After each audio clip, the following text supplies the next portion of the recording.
जय हिंद दोस्तों, स्वागत है आपका मेरे YouTube चैनल टीचिंग बाय गौरव सर में।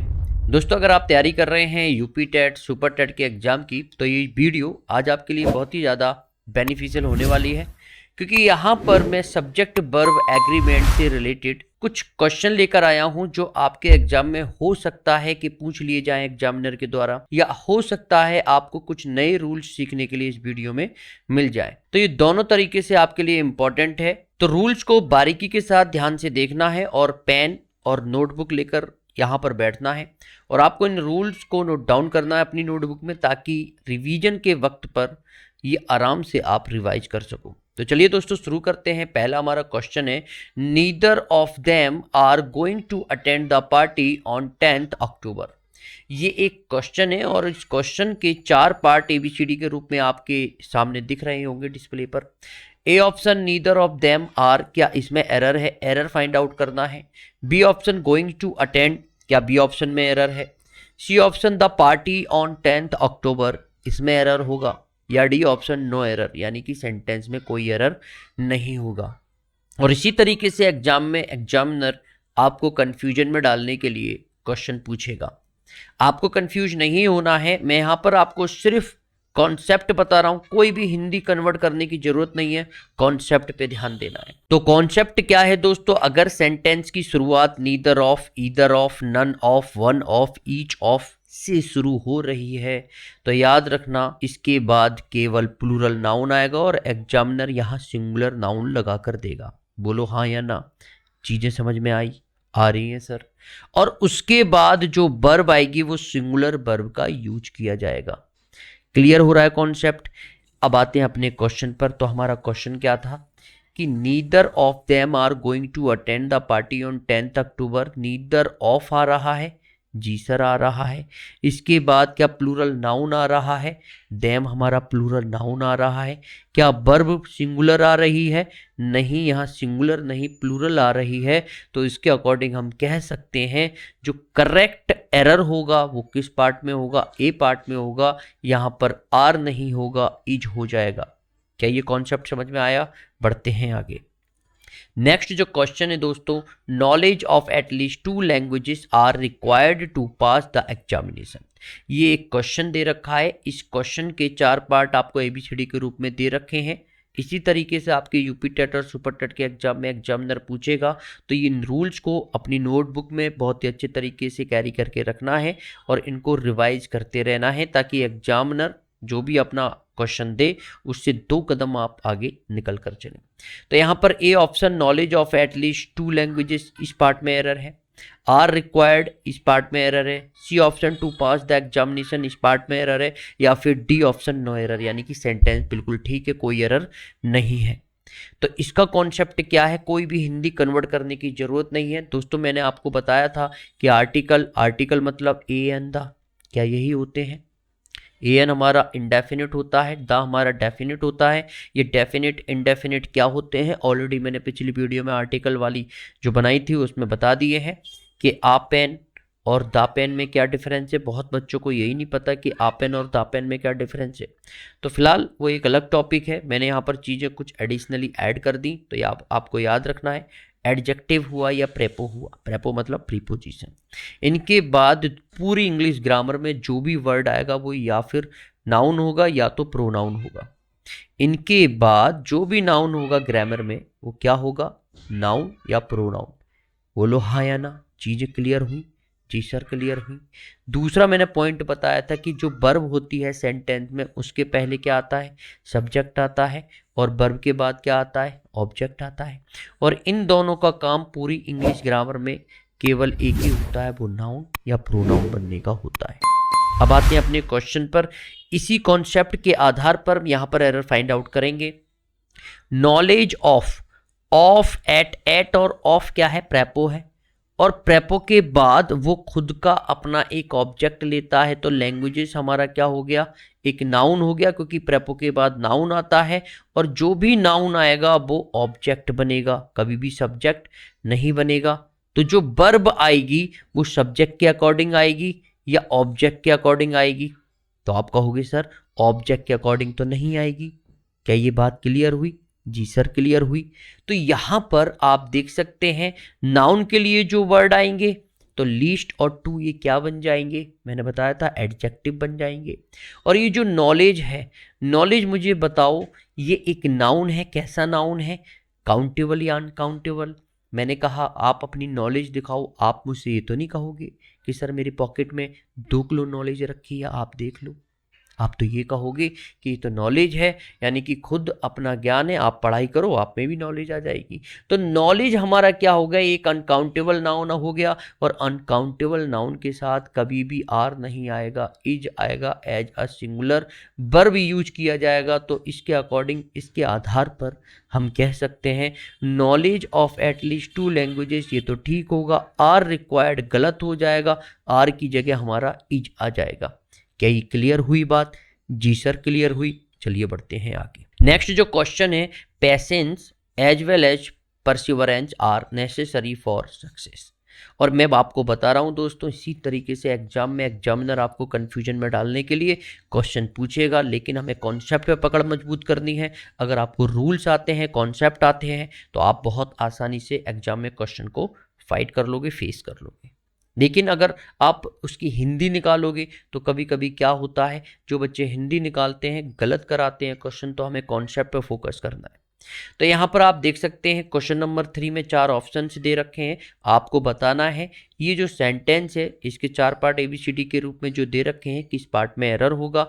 पेशेंस एज वेल एज इस पार्ट में होगा, परसिवरेंस आर इस पार्ट में होगा, नेसेसरी ऑफ फॉर सक्सेस इस पार्ट में होगा, या नो एरर यानी कि कोई एरर नहीं होगा। तो वही कॉन्सेप्ट जो मैंने पहले बताया था इस बार थोड़ा अलग है। क्या है कॉन्सेप्ट? तो दोस्तों याद रखना, अगर सेंटेंस एज वेल एज, अगर सेंटेंस में as well as, along with, together with, in addition to, besides, nothing, unlike या लाइक, अगर ये दे रखे हैं और इनके पहले कोई सब्जेक्ट आ रहा है और इनके बाद कोई दूसरा सब्जेक्ट आ रहा है, तो याद रखना जो वर्ब आएगी वो पहले सब्जेक्ट के अकॉर्डिंग आएगी। क्या ये चीज क्लियर हुई? बोलो हाँ या ना। अगर सब्जेक्ट सिंगुलर है तो जो वर्ब आएगी वो सिंगल यानी कि सिंगुलर होगी। अगर सब्जेक्ट प्लूरल है तो जो वर्ब आएगी वो भी प्लूरल होगी। चलिए आते हैं अपने क्वेश्चन पर। तो यहाँ पर आप देख सकते हैं पेशेंस एज वेल एज, ये जो एज वेल एज आया है इसके पहले एक सब्जेक्ट पेशेंस आ गया और इसके बाद दूसरा सब्जेक्ट परसिवरेंस आ गया, यानी कि एज वेल एज से 2 वर्ड 2 सब्जेक्ट ऐड हैं। तो मुझे बताओ जरा, ये जो आर है ये जो वर्ब है प्लूरल पेशेंस के अकॉर्डिंग आएगी या परसिवरेंस? आप कहोगे सर पहले सब्जेक्ट के अकॉर्डिंग आएगी। तो पेशेंस हमारा काउंटेबल नाउन है या अनकाउंटेबल? तो आप कहोगे सर ये तो अनकाउंटेबल नाउन है। तो अनकाउंटेबल नाउन के अकॉर्डिंग यहाँ पर आर होगा या इज?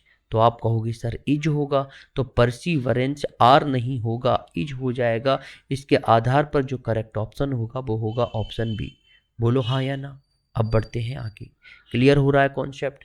क्वेश्चन नंबर 4 है आवर सक्सेस और our failure largely depend upon our actions. ये एक क्वेश्चन दे रखा है सेंटेंस के रूप में, इसके 4 पार्ट ABCD के रूप में दे रखे हैं। ए ऑप्शन आवर सक्सेस और आवर फेल्योर, ये इस पार्ट में एरर है। बी ऑप्शन लार्जली डिपेंड इस पार्ट में एरर है। या अपॉन आवर एक्शंस इस पार्ट में एरर है। या डी ऑप्शन नो एरर, कोई सेंटेंस में एरर नहीं है। कोई भी हिंदी करने की जरूरत नहीं है, आपको कॉन्सेप्ट और रूल पर ध्यान देना है। रूल क्या है दोस्तों कि याद रखना सेंटेंस में जब शुरुआत ईदर और के पेयर से हो, किसके पेयर से हो? ईदर और के पेयर से हो, नीदर नॉर के पेयर से हो, या नॉर या और के पेयर से हो, not only but also say हो। तो याद रखना जो सब्जेक्ट आएगा, पहला सब्जेक्ट दे रखा होगा ईदर के बाद, और के बाद दूसरा सब्जेक्ट दे रखा होगा, नीदर सब्जेक्ट नॉर सब्जेक्ट, इस तरीके से सीक्वेंस कुछ होगा। यानी कि जो पेयर है, जो कंजक्शन है, इनके साथ पहला सब्जेक्ट और दूसरा सब्जेक्ट ऐड होगा। तो जो वर्ब आएगी दोस्तों याद रखना पास वाले वर्ब के जो पास वाला सब्जेक्ट है, जो दूसरा वाला सब्जेक्ट है, उसके अकॉर्डिंग आएगी। अगर सेंटेंस में सीक्वेंस ईदर और के पेयर से नीदर नॉर, नॉर और नॉट ओनली बट ऑल्सो के साथ हो, इनके साथ सब्जेक्ट 1 और सब्जेक्ट 2 दे रखा होगा एग्जामिनर के द्वारा, तो जो वर्ब आएगी, मैं फिर रिपीट कर रहा हूं, वो वर्ब पास वाले सब्जेक्ट के अकॉर्डिंग आएगी। अगर पास वाला सब्जेक्ट सिंगल है, सिंगुलर है, तो सिंगुलर वर्ब, और प्लूरल है तो प्लूरल वर्ब। बोलो हाँ या ना। चलिए आते हैं क्वेश्चन पर। आवर सक्सेस और our failure largely depend upon our action. और हमारा यहाँ पर क्या है, कंजक्शन है। पहला सब्जेक्ट सक्सेस हो गया, ये एक नाउन है, नाउन के लिए अवर क्या हो गया, एडजेक्टिव हो गया। दूसरा सब्जेक्ट फेल्योर है, और ये हमारा क्या है, नाउन है, और नाउन से पहले ये जो अवर आ जाएगा एडजेक्टिव बन जाएगा, मैंने आपको कई बार बताया है। लार्जली डिपेंड, तो यहाँ पर आप देख सकते हैं डिपेंड जो है एक वर्ब है। मुझे बताओ प्रेजेंट इंडेफिनिट का जो रूल था वो क्या था कि भाई पहले सब्जेक्ट आता है, देन V1 या V1 में एस और यस, और उसके बाद हमारा ऑब्जेक्ट आता है। V1 कब आएगा, जब ये जो सब्जेक्ट है प्लूरल होगा। V1 में एस और यस कब लगेगा, जब ये जो सब्जेक्ट है वो सिंगुलर है। तो यहाँ पर आप देख सकते हैं फेल्योर क्या है, एक अनकाउंटेबल नाउन है। अनकाउंटेबल अपने साथ सिंगुलर एज ए ट्रीट किया जाता है, तो डिपेंड नहीं होगा, डिपेंड्स हो जाएगा। तो इसके आधार पर हम कह सकते हैं जो एरर होगा वो बी पार्ट में होगा। आया समझ में? जी सर आया। चलिए बढ़ते हैं आगे। नेक्स्ट जो क्वेश्चन है दोस्तों वो है 10 miles are a long distance to cover on foot. ये एक सेंटेंस है, क्वेश्चन है। इस क्वेश्चन के 4 पार्ट ABCD के रूप में दे रखे हैं। इसी तरीके के आपके यूपी टेट और सुपर टेट के एग्जाम में पूछे जाएंगे। तो आपको कॉन्सेप्ट पे फोकस रखना है, रूल पे फोकस रखना है। कोई चीज़ समझ में नहीं आ रही है तो नीचे कमेंट बॉक्स में कमेंट करके मुझे बता देना है। समझ में आया? बोलो हाँ या ना। Very good. तो यहाँ पर 4 पार्ट, ए वाला पार्ट में क्या है, 10 मील्स आर, क्या इसमें एरर होगा। B part a long distance, क्या इसमें एरर होगा। C part to cover on foot, क्या इसमें एरर होगा। या डी पार्ट नो एरर, यानी कि सेंटेंस में हमारा कोई एरर नहीं है। नहीं आ रहा है समझ में? चलिए कॉन्सेप्ट समझते हैं। कॉन्सेप्ट क्या है दोस्तों, ये रूल नंबर 10 है। मैंने आपको सब्जेक्ट वर्ब एग्रीमेंट की वीडियो में ये रूल नंबर 10 बताया था। आपको पता होगा कि जब हमारा निश्चित अमाउंट यानी कि निश्चित रकम की बात हो, निश्चित वजन या वेट की बात हो, सर्टेन पीरियड निश्चित अवधि की बात हो, या सर्टेन डिस्टेंस निश्चित दूरी की बात हो, या फिर सर्टेन हाइट निश्चित हाइट ऊंचाई की बात हो, ये याद रखना हमेशा इनके साथ केवल और केवल सिंगुलर वर्ब का यूज किया जाता है। समझ में आया? बोलो हाँ या ना। चलिए बढ़ते हैं आगे।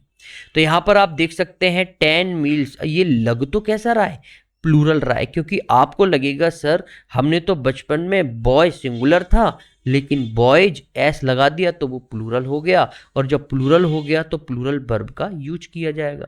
ये वाली कॉन्सेप्ट को आप इसके साथ मत ऐड करना, जोड़ना, क्योंकि ये अलग है।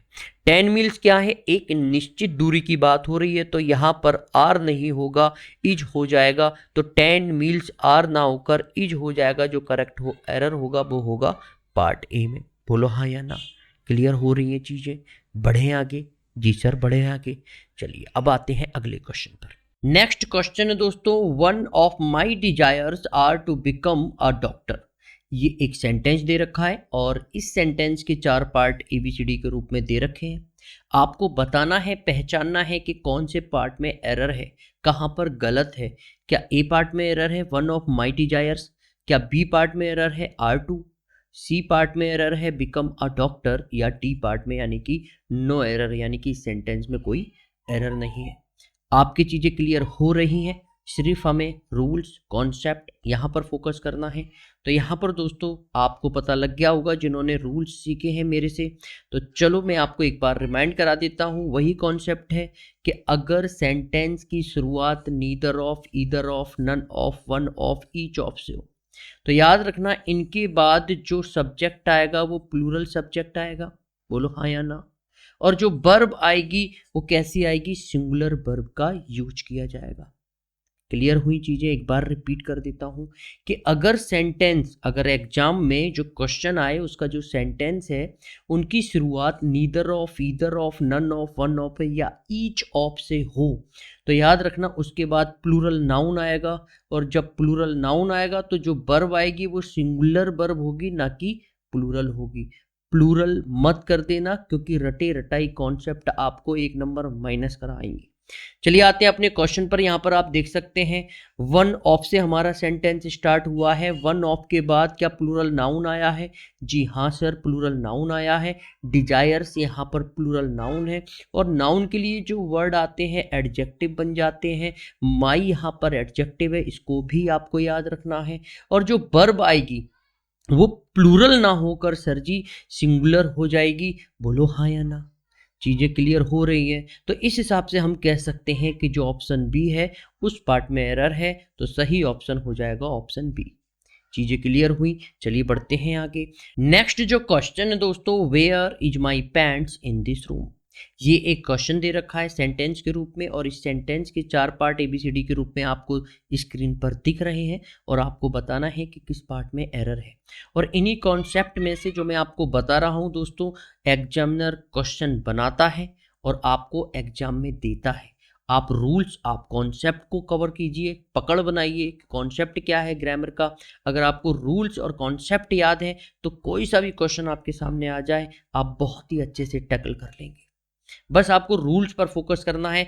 तो यहां पर ए ऑप्शन वेयर इज इस पार्ट में एरर है, बी ऑप्शन माई पैंट्स इस पार्ट में एरर है, C option in this room इस पार्ट में एरर है, या फिर नो एरर, इसमें कोई एरर नहीं है। तो यहाँ पर दोस्तों कॉन्सेप्ट क्या है? कॉन्सेप्ट ये है कि कुछ नाउन हमेशा प्लूरल फॉर्म में ही आते हैं। कभी भी इन नाउन को एस और ईएस इनको हटाकर सिंगुलर बनाने की कोशिश भी मत करना। ये दिखने में प्लूरल होते हैं और इनका यूज भी प्लूरल की तरह ही किया जाता है। कौन कौन से ऐसे वो वर्ड्स हैं? तो यहाँ पर ये पूरी लिस्ट में आपके सामने ले आया हूँ, और यहाँ से आपको सभी वो वर्ड्स दिख जाएंगे जो केवल और केवल प्लूरल फॉर्म में ही आते हैं। कभी भी इनका जो लास्ट में एस लगा हुआ है उसको रिमूव करके सिंगुलर बनाने की कोशिश मत करना, वरना 1 नंबर माइनस हो आएगा। जब ये प्लूरल नाउन है, तो जब प्लूरल नाउन है तो इनके साथ जो वर्ब आएगी वो कैसी आएगी? प्लूरल वर्ब का यूज किया जाएगा। बोलो हाँ या ना?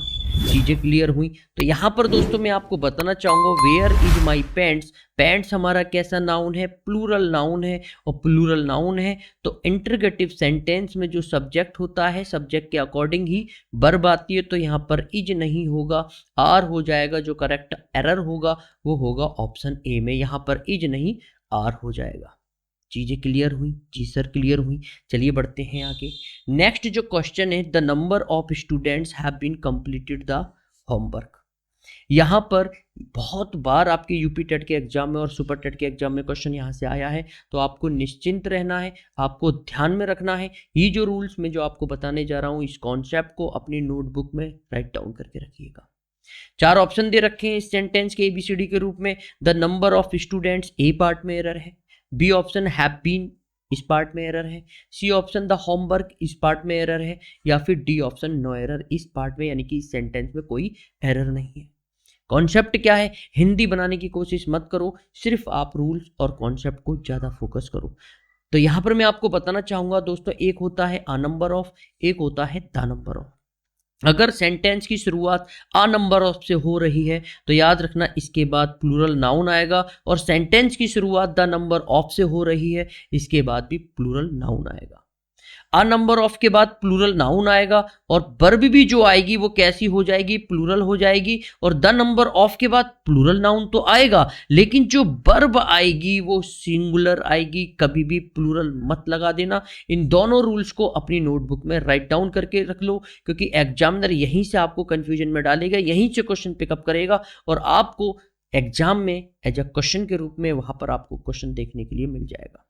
तो यहां पर दोस्तों मैं आपको बताना चाहूंगा, द नंबर ऑफ से हमारी सेंटेंस की शुरुआत हुई है और इसके बाद प्लूरल नाउन आया है, लेकिन द नंबर ऑफ के बाद यहां पर हैव बीन नहीं होगा, हैज बीन हो जाएगा। जो करेक्ट एरर होगा वो होगा पार्ट बी में। बोलो हाँ या ना? चीजें क्लियर हुई?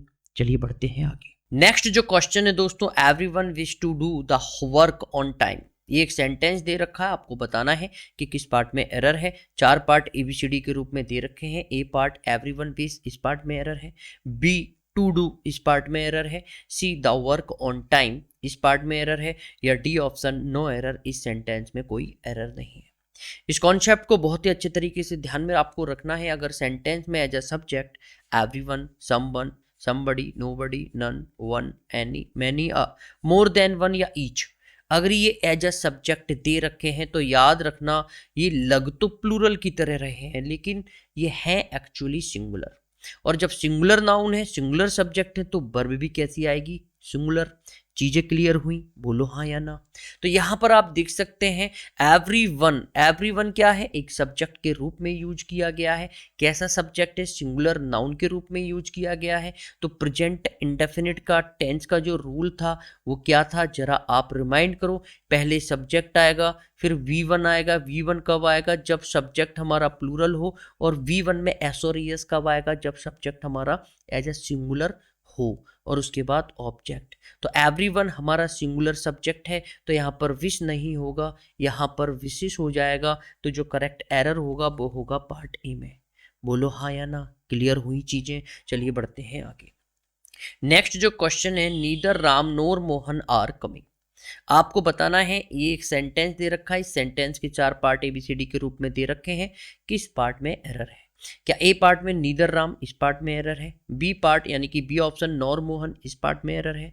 आर कमिंग, इस पार्ट में एरर है? या फिर नो एरर, इस सेंटेंस में कोई भी गलती नहीं है? तो यहाँ पर इस कॉन्सेप्ट को बहुत अच्छी तरीके से अपने दिमाग में रखना है कि अगर सेंटेंस की शुरुआत ईदर और नाम की कंजक्शन से हो, नीदर नॉर नाम के कंजक्शन से हो, नॉर और या नॉट ओनली बट आल्सो के कंजक्शन से हो, ये पेयर्स में होते हैं। और इनके पहले सब्जेक्ट आएगा, इनके बाद भी सब्जेक्ट आएगा।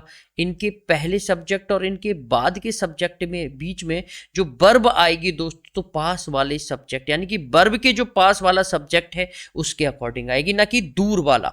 यानी कि जो दूसरा सब्जेक्ट आया है इसके अकॉर्डिंग वर्ब ली जाएगी। अगर ये वाला सब्जेक्ट सिंगुलर है तो सिंगुलर वर्ब, और अगर ये सब्जेक्ट प्लूरल है तो आपको भी प्लूरल वर्ब का यूज करना है। इस बात को बहुत अच्छे तरीके से समझ जाना है। चलिए आते हैं अपने क्वेश्चन पर। तो यहाँ पर आप देख सकते हैं नीदर हमारा नीदर और नॉर से जुड़ा हुआ है।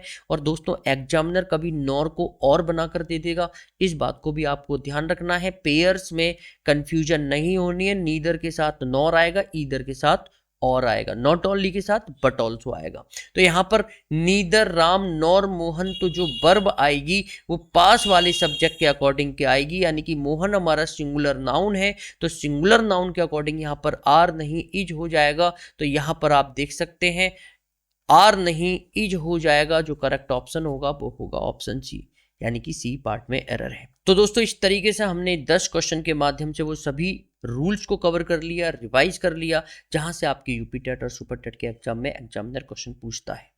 बोलो हाँ या ना। क्लियर हो रही हैं चीजें?